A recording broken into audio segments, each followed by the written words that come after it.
અંકલેશ્વર શહેર B division police દ્વારા રાજસ્થાનના કેપિયાને દારૂના જથ્થા સાથે ઝડપી પાડ્યો હતો। પોલીસે અન્ય એક ઇસમને વોન્ટેડ જાહેર કરી દારૂના 144 બોટલનો જથ્થો અને મોબાઈલ મળી 19,400 રૂપિયાનો મુદ્દામાલ જપ્ત કર્યા હતા।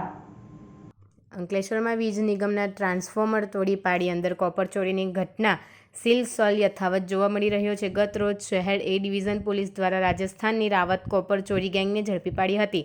આ વચ્ચે શહેર એ ડિવિઝન પોલીસ મથકે 4 સ્થળે વીજ ટ્રાન્સફોર્મર તોડી પાડ્યા હોવાની ફરિયાદ નોંધાઈ છે, જેમાં ઉમરવાડા રોડ પર મહેન્દ્રભાઈના ખેતર પાસે તેમજ નગીનભાઈના ખેતર પાસે ખેતી વિષયક વીજ લાઇન પરથી ટ્રાન્સફોર્મર તોડી પાડી અંદરથી કોપર કોઇલ ચોરી કરી નુકસાન કરી ગયા હતા। તો ભડકોદરા ઉમરવાડા રોડ પર પણ વધુ એક વીજ ટ્રાન્સફોર્મર તોડી પાડ્યું હતું અને એલ્યુમિનિયમ તાર કાપી નાખી કોપર કોઇલની ચોરી કરી વીજ ટ્રાન્સફોર્મર નુકસાન પહોંચ્યું હતું। તો જૂના દીવા ગામની સીમમાં 2 સ્થળથી વીજ ટ્રાન્સફોર્મર તોડી પાડ્યા હતા। 4 સ્થળે કુલ 5 વીજ ટ્રાન્સફોર્મર તોડી પાડી અંદરથી 89,800 રૂપિયાની કોપર કોઇલની ચોરી કરી હતી। તો 30,900 રૂપિયાનું નુકસાન પણ કર્યું હતું, જે અંગે વીજ નિગમના અધિકારી દ્વારા ચોરી અને નુકસાનની 1,20,700 રૂપિયાની ફરિયાદ આપતા શહેર એ ડિવિઝન પોલીસે ગુનો નોંધી તપાસ શરૂ કરી હતી।